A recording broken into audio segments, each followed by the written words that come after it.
The divorce papers arrived at 9:17 a.m., sealed in a thick white envelope, stamped and signed, placed gently on the glass desk outside the managing partner's office in Midtown Manhattan. Nathan Cole was not there to receive them. He was still in a luxury hotel suite downtown, curtains half drawn, city lights spilling across silk sheets, his phone face down beside him. The night before, he had laughed easily, confident, untouchable. He believed his life was perfectly divided. Work in one hand, pleasure in the other, and a pregnant wife at home who would never dare to leave. Across the city, Elena Brooks stood alone in a quiet apartment in Queens. The radiator clicked. A mug of coffee sat untouched on the counter, her belly pressed gently against the fabric of her sweater as the baby shifted, unaware that everything had already changed. She did not cry. She did not scream. She did not call him. Instead, she checked the delivery confirmation on her phone. Delivered. Signed for. Received. That envelope was not sent in anger. It was sent in clarity. For months, Elena had been invisible, her name removed from accounts, her career paused for the baby, her opinions dismissed as hormones. Nathan had mastered the art of control without ever raising his voice. He told her it was love. He told her it was protection. He told her she should be grateful. And she almost believed him. At Nathan's office, assistants whispered when they saw the return address. Legal? Personal. Urgent. One of them hesitated before knocking on the frosted glass door, unaware that this single knock would begin the collapse of a man who thought consequences were for other people. Elena sat down slowly on the edge of her bed and placed a hand over her stomach. "I chose us," she whispered, "even if he never did." In that moment, she knew something Nathan didn't. He thought the divorce papers were the beginning of a fight. But for Elena Brooks, they were the final move of a game she had already won. And Nathan Cole was about to learn the truth in the most public way possible. What Nathan didn't know was that the envelope carried more than divorce papers. It carried proof that would destroy everything he built. Nathan Cole had built his mornings to feel untouchable. At 10:02 a.m., he walked into his Midtown office tower, suit perfectly pressed, expression calm, phone already buzzing with congratulatory messages about the deal expected to close that afternoon. From the outside, everything about his life signaled control, money, influence, a name that opened doors without questions. He didn't notice the envelope right away. He dropped his briefcase beside the desk, loosened his tie slightly, and glanced at the Manhattan skyline through the floor-to-ceiling windows. This was the view he believed he had earned. This was the proof that every sacrifice, including his wife's quiet unhappiness, had been worth it. His assistant followed him in, careful with her tone. "There was a delivery for you earlier. Legal documents." Nathan barely looked up. "Put it on the desk." Legal documents were routine. Contracts, NDAs, compliance reviews. Paper was just paper to him, something he signed and moved past.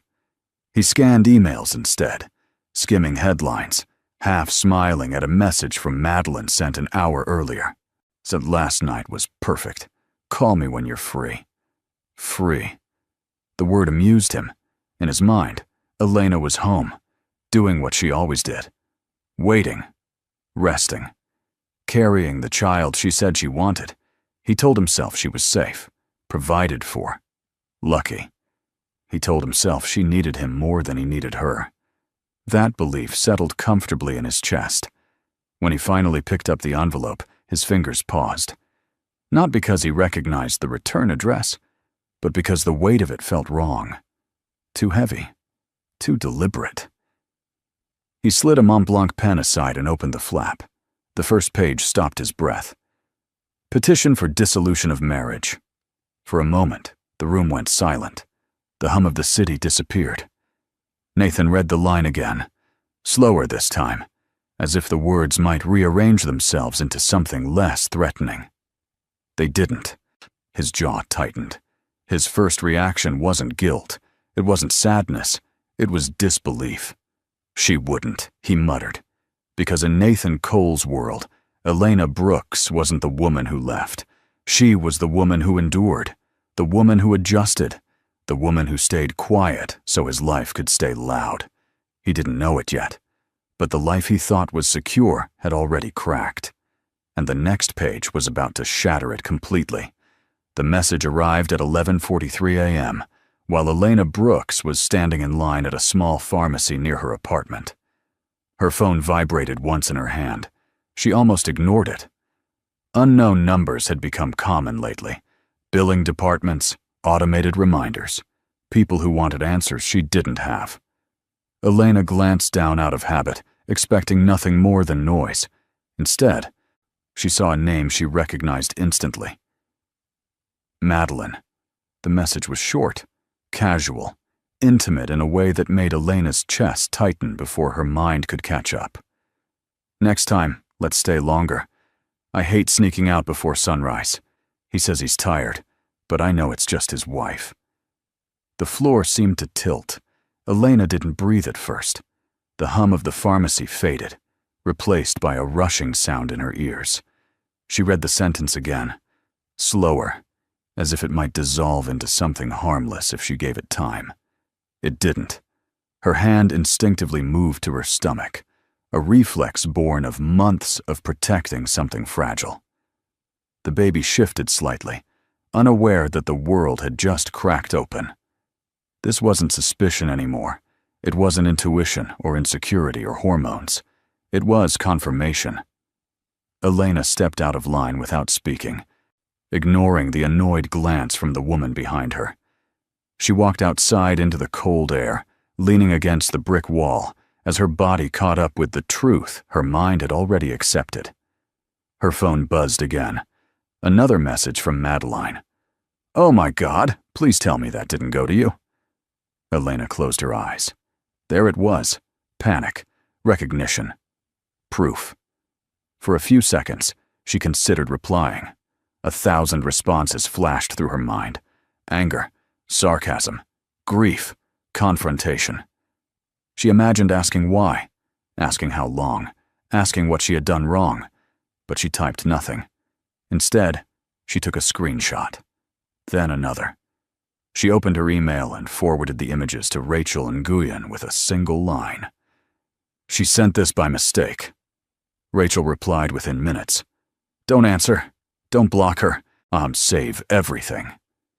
Elena slid the phone back into her coat pocket, her hand steady now in a way that surprised her. The pain was still there, sharp and deep, but something else had surfaced beneath it. Clarity. Nathan hadn't just betrayed her. He had lied so easily that another woman felt comfortable mocking her existence. That realization didn't break Elena. It hardened her. Inside a midtown office tower, Nathan Cole was still smiling, still confident, still unaware that one careless message had shifted the balance of power completely. Because Elena Brooks no longer needed to guess.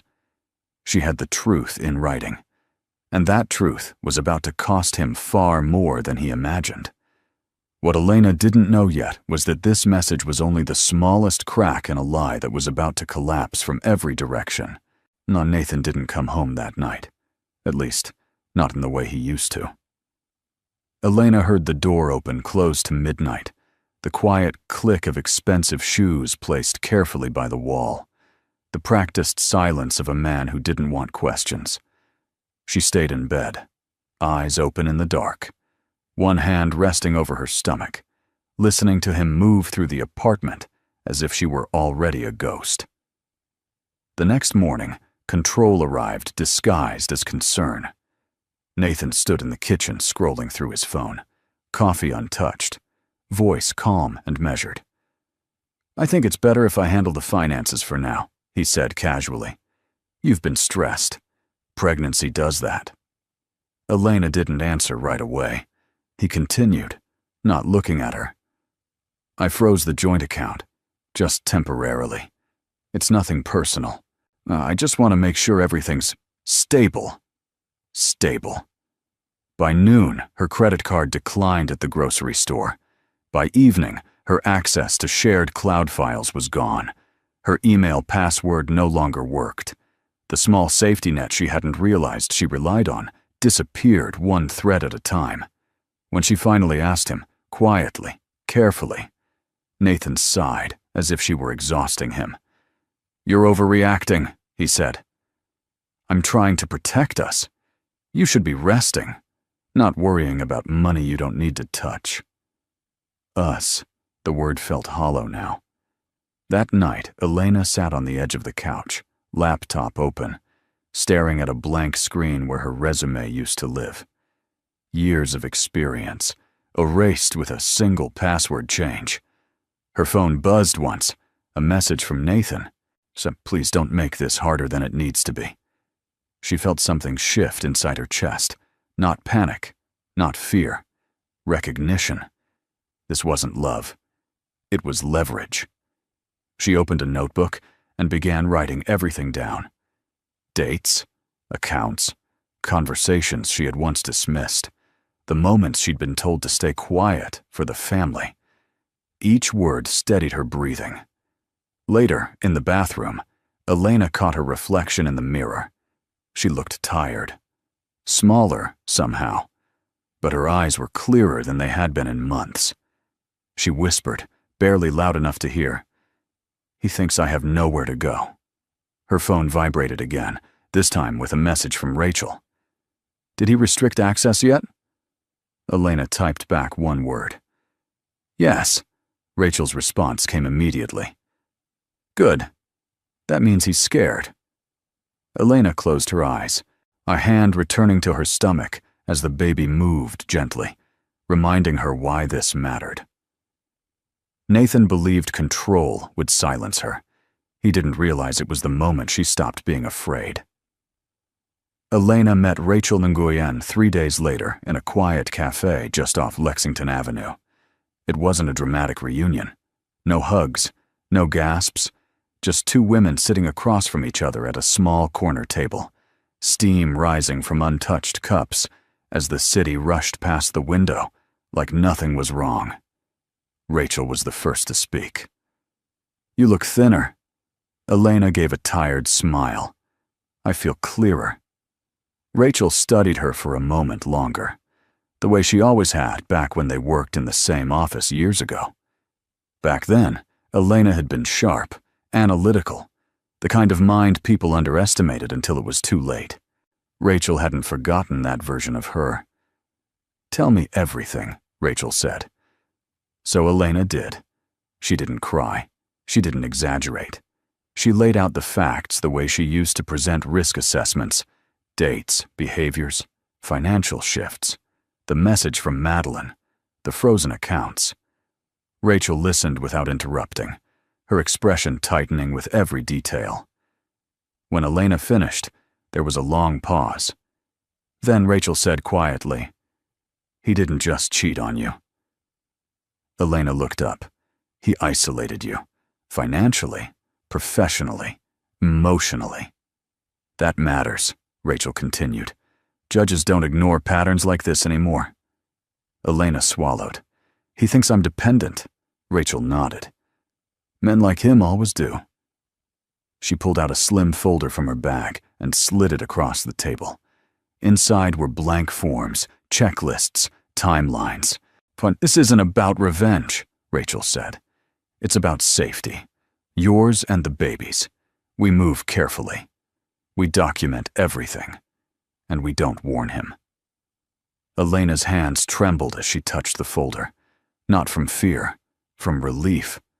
"For months," she said quietly, "everyone treated me like I was fragile, like I couldn't handle the truth." Rachel's voice softened. "You're not fragile. You were contained." Something in Elena's chest cracked open. Not pain this time, but release. Rachel leaned forward. "One more thing you need to understand. Once he realizes he's losing control, he will escalate." Elena nodded slowly. "I know." "And when he does," Rachel added, "you won't be alone." As Elena stood to leave, she felt the baby move again, steady and strong. For the first time since the truth came out, she allowed herself a small, dangerous thought. Well, maybe this wasn't the end of her life. Maybe this was the moment it quietly began again. The deeper Rachel looked, the quieter the room became. They were seated at Elena's small dining table, papers spread out in neat rows. Elena's old laptop humming softly as Rachel scrolled through bank statements and archived emails Elena had managed to recover. Outside, traffic moved on, indifferent. Inside, something far more dangerous was taking shape. "This doesn't line up," Rachel said finally. Elena's stomach tightened. "What doesn't?" Rachel turned the screen toward her. "These transfers, they're not random. They're timed. Always after you signed something. Always using your name."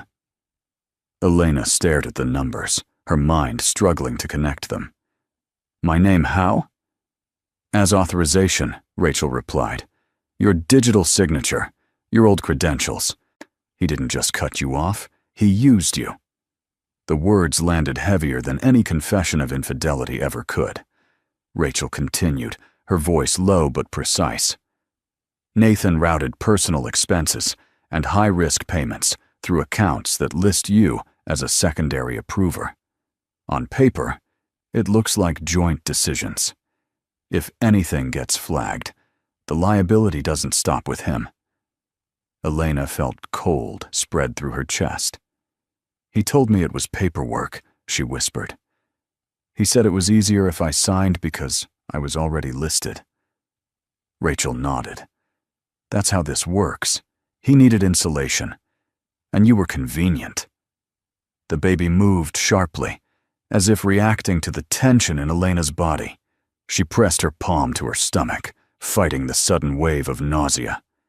"So if this explodes," Elena said slowly, "he planned to let it fall on me." "Yes," Rachel said without hesitation. "And he assumed you'd never notice, or that you'd be too scared to fight back." For a long moment, Elena said nothing. She thought about the nights she'd trusted him blindly, the way he'd smiled while handing her documents, the tone he used when he said, "It's just routine." That realization hurt more than Madeline ever could. Rachel closed the laptop. "This is no longer just a divorce. This is exposure, and it changes everything." Elena looked up. Her voice was steady now. "What do we do?" Rachel met her gaze. "We document, we protect you, and we make sure the truth surfaces in the right order." Elena nodded once. That night, alone in bed, she stared at the ceiling, listening to the building settle around her. She finally understood what she was up against. Nathan hadn't just betrayed her heart. He had gambled with her future. And for the first time since all of this began, Elena wasn't just leaving. She was preparing to survive and make sure he couldn't do this to anyone else again. By the end of that week, Elena Brooks had lost almost everything that once made her feel anchored. Her phone rang less. Messages stopped. Even the polite check-ins from Nathan's family disappeared, replaced by silence so complete it felt intentional. When she tried to log into her professional certification portal, the password had been changed. When she opened her email, half her folders were gone. Years of work, contacts, references, proof she had ever mattered outside that apartment, vanished without warning. Nathan didn't yell. He didn't threaten. He simply erased her. The final blow came on a Friday afternoon, when Elena checked the mailbox downstairs and found a formal notice addressed to her name. Not from a court. Not from a bank. From the building management. Her lease, once guaranteed under Nathan's income, was now under review. Until further notice, her residency status was conditional. She stood in the lobby holding the letter, the weight of it sinking into her chest. Around her, people came and went, carrying groceries, laughing into phones, living lives that hadn't collapsed overnight. For the first time since everything began, Elena felt the fear break through. Not fear of Nathan, fear of the future. That night, she sat on the floor of her apartment, back against the couch, surrounded by boxes she hadn't realized she'd started packing. The baby kicked softly, as if asking why she was so still. "I'm trying," she whispered. "I promise." Her phone buzzed. A message from Nathan. "We should talk. This is getting out of hand." Out of hand. As if her life were a mess he had to clean up. She didn't reply. Instead, she called Rachel. "I don't know how much longer I can hold this together," Elena admitted, her voice cracking for the first time. Rachel didn't sugarcoat it. "This is the pressure point. He's trying to break you before court. If you fold now, he wins everything." Elena closed her eyes. "And if I don't?" Rachel paused. "Then it's going to get worse before it gets better." After the call ended, Elena sat alone in the dark, listening to the distant sirens, the hum of the city that didn't care who survived and who didn't. For a brief, terrifying moment, she wondered if Nathan had been right, once if she really had nothing without him. Then the baby moved again, stronger this time. Elena inhaled deeply and stood up. She had nothing left to lose, and that, she realized, made her more dangerous than Nathan had ever imagined. Elena signed the papers at dawn. The city outside her window was still half asleep, wrapped in a gray silence that made everything feel suspended. She sat at the small kitchen table, wearing an oversized sweater, her hair pulled back without care. The documents were spread neatly in front of her, clipped and organized the way Rachel had taught her to do it. No rush, no shaking hands, no room for doubt. This wasn't an emotional moment. That surprised her. She had imagined tears, panic, a last-minute urge to call Nathan, to ask for explanations that would change nothing. Instead, there was only a steady calm, the kind that settles in after grief has already burned through everything soft. She read each page slowly. Name, address, marriage date, separation terms. When she reached the final signature line, her hand paused for just a second. Not from fear, but from memory. A flash of who she used to be. A woman who believed commitment meant endurance, who thought staying silent was the same as being strong. That woman was gone. Elena signed. The pen made a quiet scratching sound, final and irreversible. She exhaled, feeling the baby shift, as if responding to the release in her body. "I'm choosing us," she said aloud. Later that morning, she dressed carefully. Nothing dramatic. Just clean jeans, a coat, flat shoes that didn't hurt her back. She packed the envelope herself, sealing it with deliberate pressure, writing the address in clear, a confident handwriting. She didn't send it from her building. She walked 3 blocks to a courier office, waited her turn, and requested signature confirmation. When the clerk asked if it was urgent, Elena nodded. "Yes," she said. "Very." As she stepped back onto the sidewalk, her phone buzzed. Nathan's name lit up the screen. She stared at it for a moment, then turned the phone face down. He didn't get to interrupt this. By the time she reached home, the confirmation email had already arrived. Scheduled, tracked, unavoidable. That afternoon, Elena rested on the couch, one hand on her stomach, the other on the thin folder Rachel had left behind. Outside, the city moved as usual, horns, footsteps, strangers arguing about nothing. Inside, a door had closed forever. Nathan still believed he could talk his way out, and he still believed she would hesitate. He was wrong. Because once the papers were sent, Elena Brooks was no longer preparing to leave. She had already left, and the next move would happen without her ever raising her voice. The envelope was waiting for Nathan Cole when he returned to his office after lunch. It sat perfectly centered on his desk, thicker than any contract he had signed that year, the edges squared, the paper heavy enough to demand attention. His assistant stood near the door, hands folded, eyes carefully neutral. "Legal courier required a signature," she said. "Marked urgent." Nathan nodded once, dismissing her with a flick of his wrist. He was irritated, not alarmed. Legal matters followed him everywhere. This was the price of power. He loosened his tie, dropped into his chair, and reached for the envelope without urgency. Then he saw the sender, Elena Brooks. His fingers tightened. For a brief moment, he considered not opening it. Control meant choosing timing. Control meant refusing to react. But something about the weight of the package unsettled him, and he tore it open with more force than necessary. The first page slid out. "Petition for dissolution of marriage." Nathan stared at the words, his mind rejecting them outright. Divorce didn't fit the narrative he had built. Elena was upset, yes, emotional, pregnant. But divorce was a threat she wasn't supposed to make. He flipped the page, and the next. Court dates, temporary orders, financial disclosures, a request for sole physical custody. His breath slowed, then stopped. This wasn't impulsive. This wasn't a bluff. This was prepared.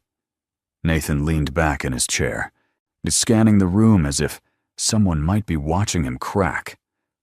The office around him looked the same: glass walls, muted colors, framed awards. But suddenly it felt smaller, exposed. His phone buzzed. A message from Madeline. "Did you see the news about the audit rumors? Call me." Audit rumors. Nathan's pulse jumped. He looked back at the envelope and noticed something he had missed before. A second folder. Inside it, neatly clipped, were documents he recognized immediately. Transactions. Approvals. His approvals. Except they weren't only his. Elena's name appeared again and again. His mouth went dry. This wasn't just divorce. This was evidence. Nathan reached for his phone, his confidence cracking for the first time in years. He needed to call her, to fix this, to control the damage. But as his finger hovered over her name, and he realized something chilling. Elena hadn't sent these papers to start a conversation. She had sent them to end one. And now, every move he made would be watched. What Nathan didn't realize yet was that the envelope on his desk was already being discussed far beyond that office. Nathan Cole moved fast. By 3 p.m., his office door was closed, blinds drawn, phone pressed to his ear as his legal team assembled on speaker. His voice was controlled, measured, the way it always sounded when he believed he could still steer the outcome. "She's emotional," he said calmly. 7 months pregnant, under stress. I want this framed carefully." On the other end, his attorney hesitated. "The filings are thorough. This doesn't look impulsive." Nathan ignored that. "I want an emergency motion, temporary custody evaluation, nor psychological assessment if necessary." He said it without hesitation. In his mind, this was strategy, not cruelty. If Elena felt threatened enough, she would fold. She always had. Within hours, the first message went out, not to Elena, but to his circle. "She's unstable," he told his sister. "She's being influenced," he told a colleague. "She's overreacting," he told himself. That evening, Elena received the notice. Not a call, not a conversation, a formal email. Nathan was requesting a court-ordered mental health evaluation, citing erratic behavior and concerning decisions made without consultation. Elena read the email once, then again. Her hands didn't shake this time. She forwarded it to Rachel with a single sentence. "He's doing exactly what you said," Rachel replied almost immediately. "Good. This confirms intent." Still, when the apartment grew quiet that night, the weight of it pressed in. Elena sat on the edge of her bed, the glow of her phone lighting the room, and allowed herself one small moment of fear. Not for herself, for her child. What if the court believed him? What if money spoke louder than truth? Her breath grew shallow until the baby moved again.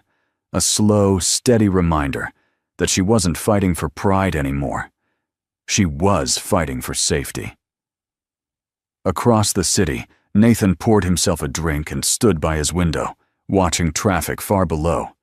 He told himself he was doing what had to be done. That power required difficult choices.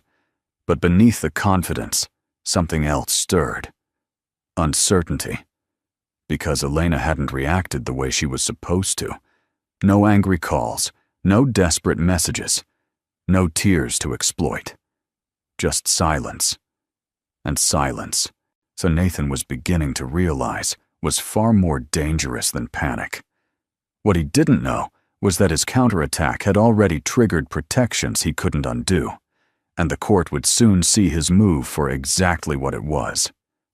The court notice arrived the next morning, but it wasn't the threat Nathan thought it would be. Elena read it at her kitchen table, sunlight spilling across the paperwork, her posture straight, her breathing calm. The language was formal, intimidating by design. Requests for evaluation, concerns raised, insinuations carefully wrapped in legal phrasing. A lesser version of herself might have crumpled under the weight of it. This version didn't. She picked up her phone and called Rachel. "He's trying to paint me as unstable," Elena said evenly. Rachel's voice was calm on the other end. "We expected that. Now we show them who you actually are." That afternoon, Elena opened a folder she hadn't touched in years. Inside were remnants of her former life, certifications, performance reviews, risk models she'd built from scratch, emails praising her judgment during volatile market periods, back when she worked 12-hour days and people listened when she spoke, back when Nathan introduced her as brilliant instead of sensitive. Rachel reviewed the documents carefully. "Do you know how rare this is?" she said. "A documented pattern of professional competence combined with documented isolation afterward?" Elena swallowed. "He asked me to step back, for the family." Rachel nodded. "And that decision will matter. Judges care about context, about power dynamics." For the first time, Elena began to understand the shape of the fight ahead, not as chaos, but as structure, evidence, timelines, cause and effect. That evening, she drafted a personal statement for the court. Not emotional, not defensive, just truthful. She wrote about stepping away from her career at her husband's request, about financial access being removed without warning, about discovering the affair through a message not meant for her, about choosing legal channels instead of confrontation. She didn't accuse, she explained. When she finished, she felt something unfamiliar settle in her chest. Confidence. Across the city, Nathan reviewed his own filings, pacing his office, frustration bleeding through his composure. His lawyers warned him to be cautious, to slow down. "She's not reacting," one of them said. "That's unusual." Nathan scoffed. "What, she doesn't have the stomach for this?" He didn't see the irony, because while Nathan was preparing to overpower Elena with resources, Elena was doing something far more dangerous. She was reminding the system who she had always been. And once that truth entered the record, it would be impossible to erase. What Nathan still failed to grasp was that this case was no longer about control. It was about credibility, and Elena Brooks had far more of it than he did. The first crack didn't come from court. It came from the boardroom. Nathan Cole walked into the conference room on Park Avenue expecting routine approval. The long table was already filled. Partners, compliance officers, legal counsel. Laptops were open, coffee untouched. The air felt heavier than usual, quieter. Nathan took his seat, smoothing his jacket. "So, let's move quickly," he said. "I have another call in 20 minutes." No one responded. Instead, the head of compliance slid a folder across the table toward him. "We need clarification," she said carefully, "regarding several transactions flagged during an internal review." Nathan's smile didn't move. I wasn't informed of an audit." "This isn't an audit," another partner replied. "Yet." Nathan opened the folder. His chest tightened almost immediately. Dates, amounts, authorizations. Too familiar. "These are routine expense reallocations," he said. "Approved under joint authority." The compliance officer nodded. "That's exactly the issue. The secondary approver listed is your wife." The room went still. Nathan felt heat rise to his neck. "She hasn't worked here in years." "That's what raised concern," the officer continued. "We received documentation yesterday indicating she may not have been aware of how her credentials were used." Nathan's pulse spiked. "Documentation from who?" he asked sharply. The partner at the far end of the table cleared his throat. "From legal counsel representing Mrs. Cole." The words landed like a blow. This wasn't public. This wasn't loud. This was surgical. Nathan leaned back, forcing a calm he no longer felt. "This is a personal matter being dragged into corporate space." "No," the partner replied. "It's a risk exposure issue, and we're obligated to address it." Across the city, Elena sat quietly in Rachel's office, hands folded, listening as Rachel explained what had just been set in motion. "They're not accusing him," Rachel said. "They're protecting themselves." Elena nodded. She understood that language now. Protection. Liability. Distance. Back in the boardroom, Nathan realized something chilling. For the first time, the people who had always backed him were no longer standing beside him. They were measuring how far they needed to step away. And that meant one thing. The story he had controlled for years was starting to be told without him. What Nathan didn't know was that the questions being asked in that room would soon reach places even his influence couldn't follow. Elena felt the baby move just as she finished reading the email from Rachel. Not a sharp kick, not panic. A slow, deliberate shift, steady, grounding, like a reminder. She placed both hands over her stomach and closed her eyes, breathing through the tightness in her chest. For days, everything had been strategy and survival, documents, timelines, risk. But in that quiet moment, unstripped of lawyers and boardrooms, she was simply a mother trying to protect a life that trusted her completely. Later that afternoon, she attended a prenatal appointment alone. The waiting room smelled faintly of disinfectant and coffee.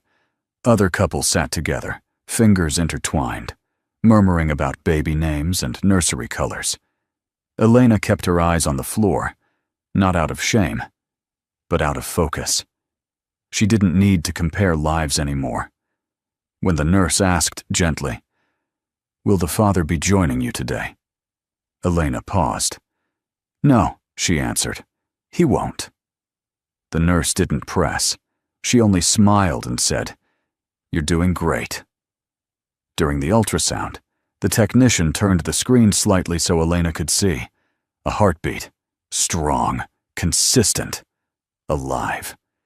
Tears slipped down Elena's temples, silent and unstoppable. I promise," she whispered under her breath, barely audible. "I will not let him grow up thinking control is love." That evening, back in her apartment, Elena recorded a short video on her phone. It wasn't for social media. It wasn't for court. It was for her child. "If you ever wonder why I chose the hard road," she said softly, "it's because I wanted you to grow up free, even if that meant I had to be brave before I felt ready." She saved the file and locked it away. Across town, Madeline Shaw sat alone in a sleek apartment, scrolling nervously through her phone.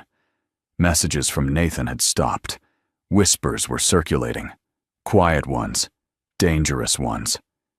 She opened a group chat with friends and typed without thinking.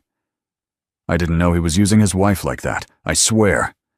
The message lingered for half a second too long. Then it sent. Madeline's eyes widened. She tried to delete it. Too late. Because sometimes the most devastating truths don't come from investigations or courtrooms. They come from careless moments, when someone forgets to protect themselves. And that single message was already moving toward the one place neither Nathan nor Madeline could control anymore. Nathan Cole showed up at Elena's building just after sunset. He didn't announce himself. He didn't text first. He stood in the narrow hallway outside her apartment, suit jacket wrinkled for the first time she could remember, jaw tight, eyes sharp with something close to panic. Elena saw him through the peephole. For a moment, her body reacted before her mind did. Muscle memory, the old instinct to brace herself. Then she straightened, unlocked only the security latch, and opened the door a few inches. Nathan didn't smile. "We need to talk," he said, voice low, urgent. "Now." "There's nothing to talk about," Elena replied calmly. His gaze dropped to her stomach, then flicked back to her face. "You don't get to do this alone. You're making things worse." Elena studied him. The man who once controlled every room now looked uncertain, crowded by walls he couldn't buy his way out of. "You should leave," she said. Nathan laughed sharply. "Don't act like you're in charge.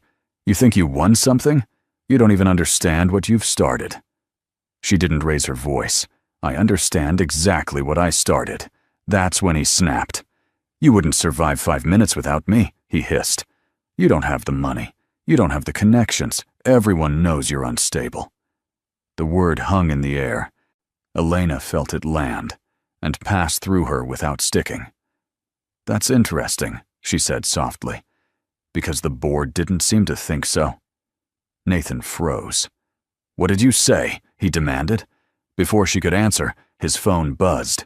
Once, then again. He glanced at the screen, color draining from his face. Madeline. Multiple messages. Missed calls. Then an email notification preview flashed across the top of his screen.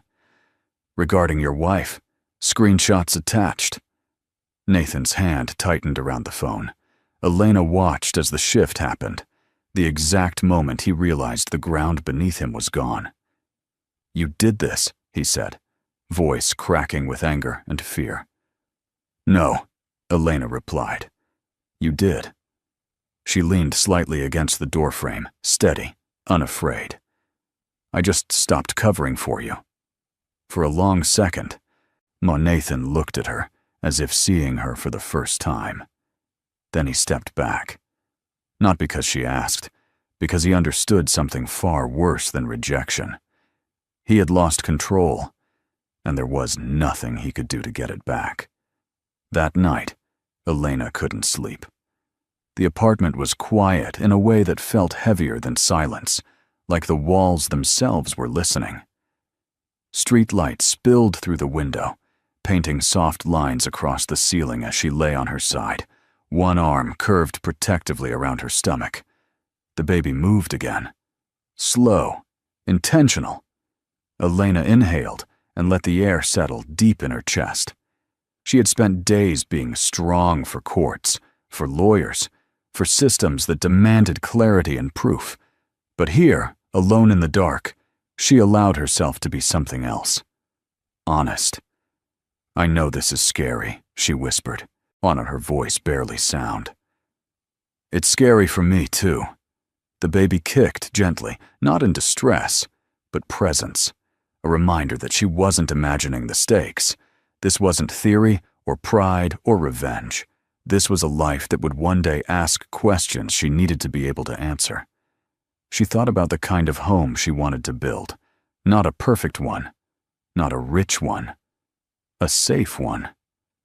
She imagined a future where silence wasn't used as punishment, where love didn't come with conditions, where control wasn't mistaken for care. She imagined bedtime stories, laughter in small kitchens, a child who didn't learn fear by watching it. Tears slid quietly into her hair. "I will never teach you to stay where you're hurt," she said, "even if leaving costs me everything." The fear that had followed her for weeks loosened its grip, not because the danger was gone, but because her reason was stronger than it. Across the city, Nathan sat alone in his office long after everyone else had gone home. The lights of the skyline no longer impressed him.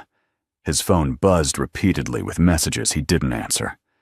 He replayed Elena's calm voice in his head, unable to reconcile it with the woman he thought he knew. He had underestimated her, and now he was running out of places to hide. Back in her apartment, Elena finally closed her eyes. Her breathing slowed. For the first time since the truth came out, sleep found her. Not as escape, but as rest. Tomorrow would bring more conflict, more pressure, more consequences. But tonight, she had made a promise, and that promise was unbreakable. Well, what Elena didn't know was that someone unexpected had just stepped into the story, and the next day would change the balance completely. Elena was folding laundry when Rachel called. Her tone was different this time, measured, alert. "I need you to listen carefully," she said. "Someone reached out this morning, not from Nathan's side." Elena stopped what she was doing. "Who?" "A man named Daniel Wright." The name stirred something distant, familiar but out of place. "He's an independent investor," Rachel continued. "Low profile. He asked to speak to me after seeing internal chatter about Nathan's situation. He says he recognizes your name." Elena's heart skipped. "From where?" Rachel paused. "From 6 years ago. A risk review you led. He was about to enter a leveraged deal everyone else approved.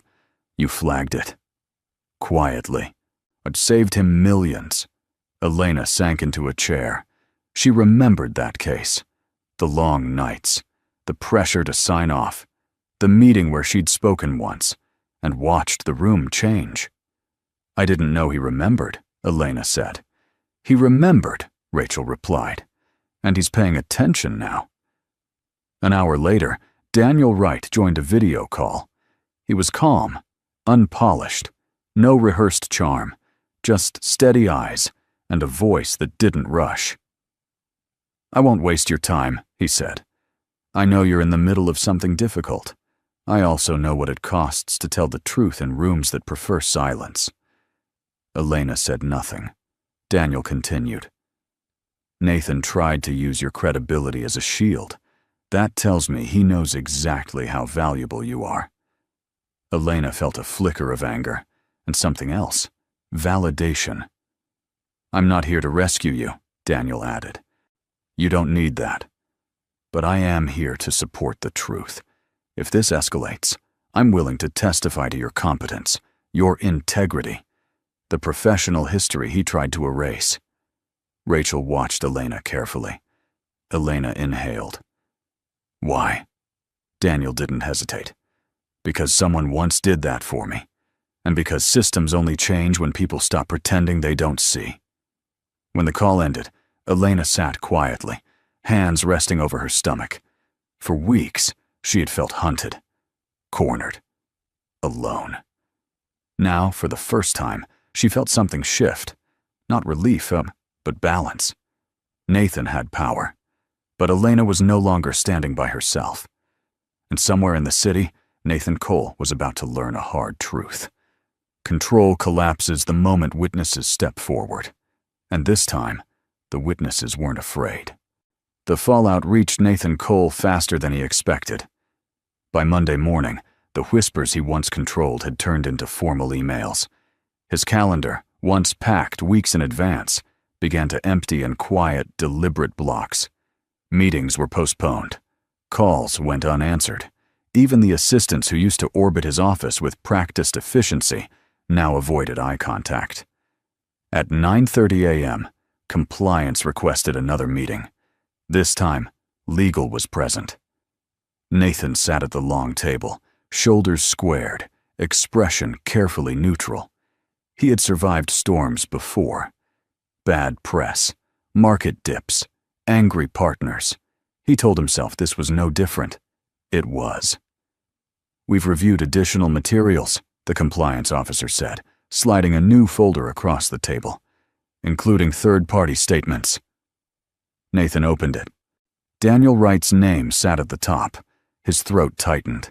The statement was concise, factual, devastating. Daniel outlined Elena's role in past risk assessments, her independent judgment, her documented resistance to questionable approvals. He described how Nathan had attempted to override her findings, and how those warnings later proved correct. This wasn't emotional testimony. It was professional credibility, weaponized by truth. Nathan looked up. This is a personal vendetta. The legal counsel shook her head. It's corroboration. Silence followed. Then the senior partner spoke, his voice calm but distant. Nathan, we're placing you on temporary leave pending further review. The word landed hard. Temporary, Nathan repeated. For now, the partner replied. We need to protect the firm. Protect, the same word Nathan had used when he froze Elena out of her own life. Across the city, Elena received the update from Rachel while sitting on a park bench, winter sunlight warming her face. She listened quietly, hands folded over her stomach, heart steady. He's been sidelined, Rachel said. Not fired, but exposed. Elena closed her eyes. She didn't feel joy.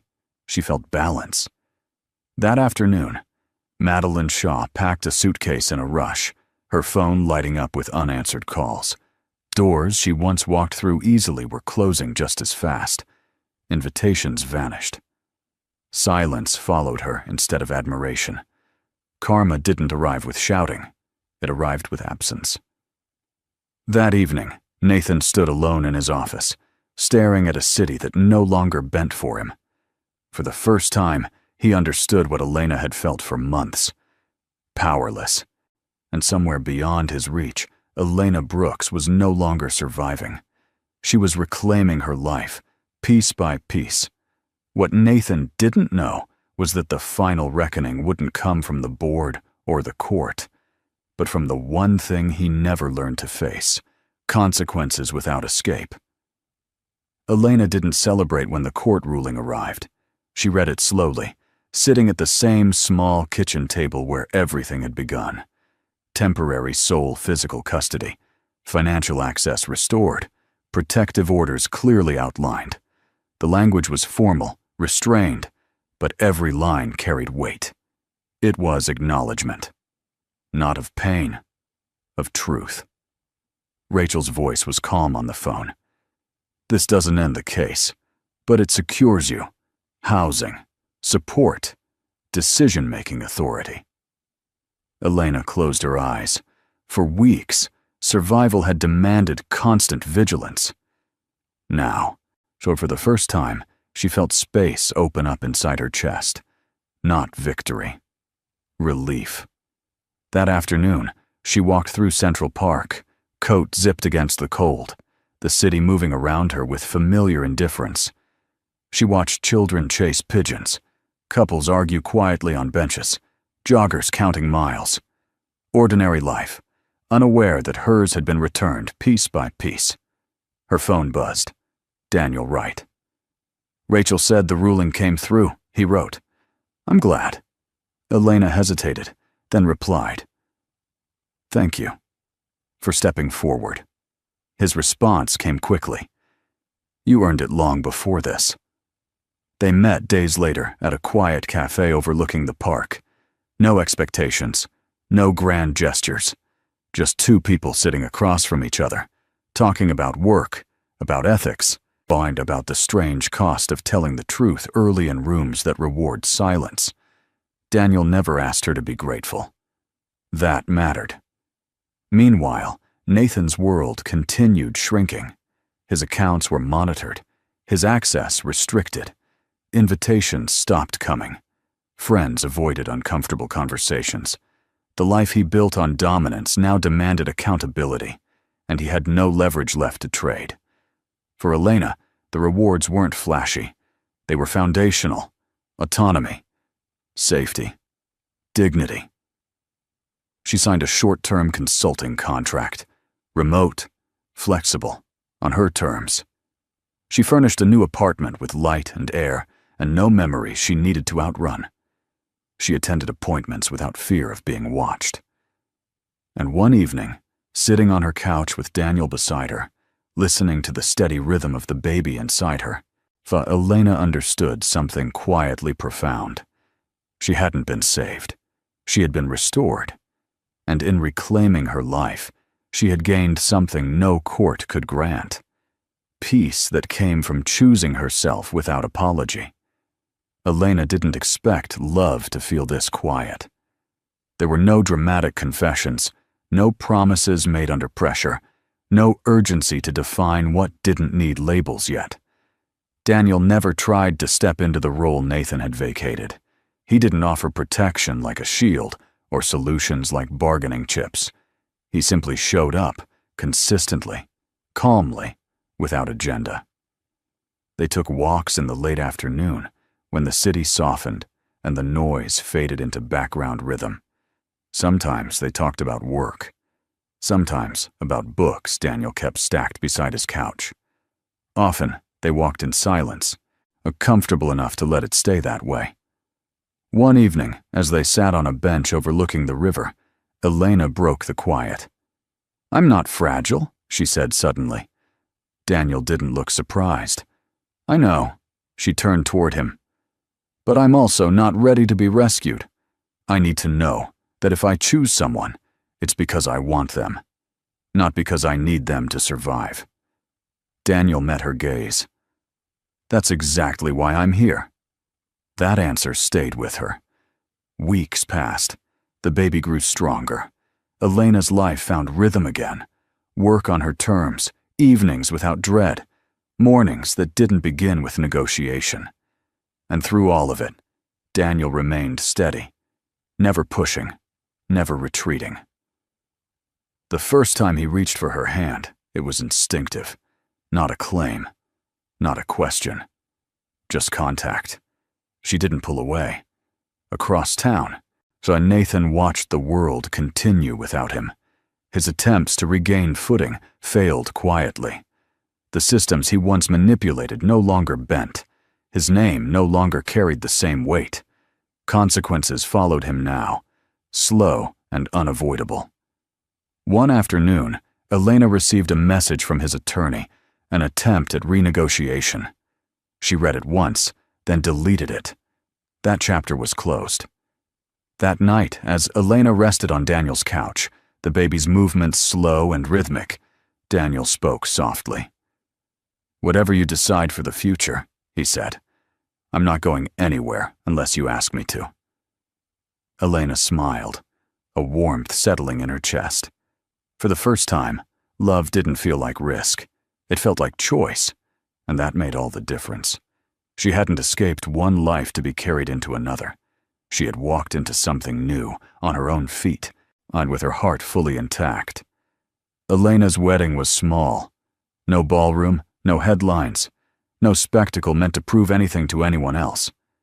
It took place on a quiet spring morning, under pale trees just beginning to bloom, the air clean with the promise of new starts. She wore a simple dress that moved easily when she walked. Daniel stood beside her, steady and calm, not as a savior, not as a replacement, but as a man who had waited until she chose him freely. When she spoke her vows, her voice didn't tremble. "I promise to walk beside you," she said, "not behind you, and not ahead of you, only beside." Daniel smiled, eyes warm.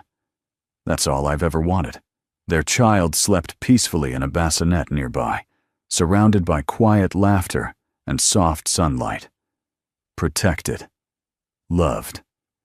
Free from the shadows that once threatened to define Elena's life. Across the city, Nathan Cole watched a different future unfold. His appeal stalled. His reputation never fully recovered. Invitations dried up. Deals went elsewhere. People remembered, not the man he tried to present, but the patterns he couldn't erase. He learned the hardest lesson too late. Power without integrity collapses inward. No one needed to punish him. Life already had. Elena never spoke his name again. She didn't need closure from someone who no longer had access to her peace. Her days filled with meaningful work, chosen family, and a love that grew without fear. Mornings began without anxiety. Evenings ended without apologies. And the child she once protected inside her now laughed freely in rooms that felt safe. One night, sitting on the porch with Daniel, Elena watched the lights dim across the neighborhood and realized something quietly extraordinary. The life she once begged for understanding had finally answered her, not with explanations, with fulfillment. She had lost a marriage built on control and gained a life built on choice. That was the reward no courtroom could grant. That was the justice that lasted. Because sometimes, the most satisfying ending isn't watching the villain fall. It's watching the woman rise, whole, loved, and finally at peace. So, the story has come to a close, and if you're still here with us at this moment, truly still here, then maybe, just maybe, something in this journey has touched your heart in a quiet but real way. What Elena's story reminds us is not about revenge or winning louder than someone else. It's about choosing yourself when it's hardest, and understanding that dignity is not something anyone can give or take away. It's something you claim. The Stoics believed this deeply. Marcus Aurelius once wrote, "You have power over your mind, not outside events. Realize this, and you will find strength." Elena didn't control what was done to her, but she controlled how she responded, and that changed everything. Life will test us with betrayal, fear, and moments where silence feels safer than truth. But as Epictetus taught, circumstances don't make the man, they only reveal him. Hard moments reveal who we are becoming, not who we are failing to be. Healing doesn't always look dramatic. Sometimes it looks like walking away without shouting. Sometimes it looks like choosing peace over proving a point. And sometimes, it looks like trusting that a better chapter will meet you when you stop settling for less than respect. If this story resonated with you, please take a moment to like, share, and subscribe to the channel.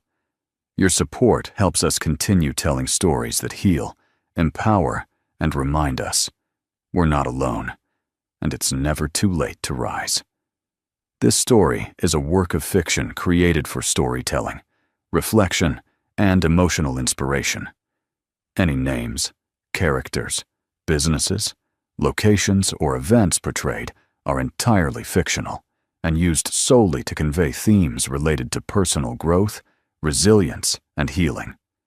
The situations described are not intended to represent real individuals or actual legal cases. While the emotions and challenges shown may feel realistic and relatable, they are shared to encourage thoughtful discussion rather than to provide legal, medical, or financial advice. Viewers should understand that real-life situations can vary widely, and outcomes depend on individual circumstances. This content is designed to explore human experiences, moral choices, and emotional strength through narrative storytelling. If this story resonates with you, we encourage you to reflect on its themes in a personal way and seek professional guidance when facing real-life challenges. Our goal is to inspire, not to mislead, and to create a safe space for meaningful stories and conversations.